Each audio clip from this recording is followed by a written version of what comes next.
The American dream is dead. How can we bring it back?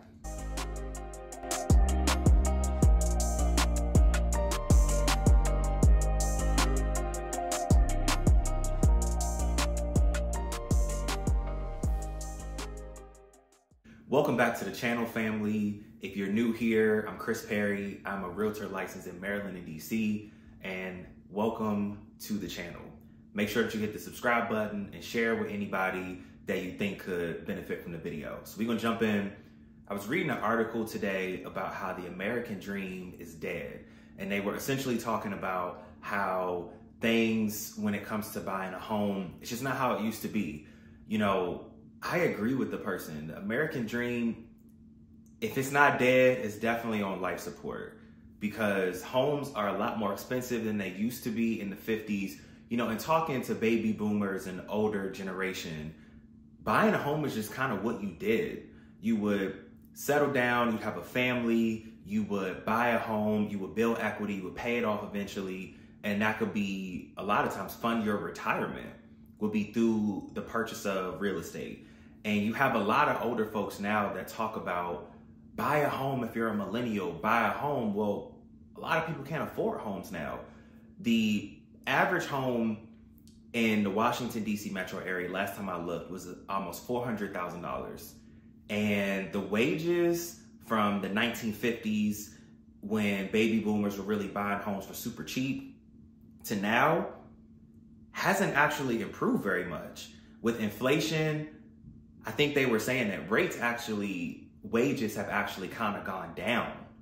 So if the average home price has skyrocketed and wages haven't skyrocketed, well, what's the average millennial or person that's trying to buy their first home? What are they to do? I have a couple pieces of advice for that. First things first, buy a starter home. Start where you can. A lot of people want their first home to be their dream home, you know, this beautiful home that they can live in for the next 30 years. That's probably not the reality of life now.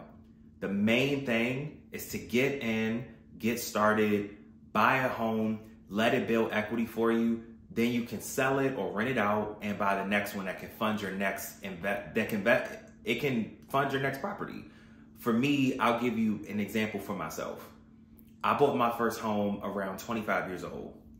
Lived in it for close to 5 years, sold it for almost 6 figures, and that was then used to buy the next house. And that's what a lot of my clients do. They will fund their second house that may be their dream home, or that much closer to their dream home, by using the first home they just got in the game, whether it's a new construction townhouse or a resale townhome that, again, might not be your dream home. It may be smaller, it may not have everything in it that you want, but get in the game.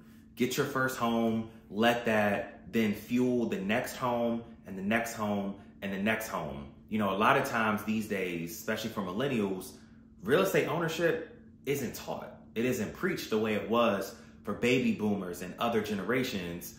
But the biggest thing is to get in the game, let the equity build, and then use that to fuel the next house and the next house. You can also use first-time homebuyer programs if you qualify for it. Now, again, if you make a lot of money, or you don't really have a great credit score, or you have a whole bunch of debt, your DTI is too high, then unfortunately you can't use programs. But for the average American, you can use a first-time homebuyer program in your state. Every state has their own program. Every state gets to dictate what the parameters of the program is and all of that. But the biggest thing is to get in the game. Has the American dream died? I don't think it's died. I think it's just different. The idea of people settling down and buying a home with the white picket fence that is super cheap, that's only, you know, 20% of your monthly income, that's kind of gone.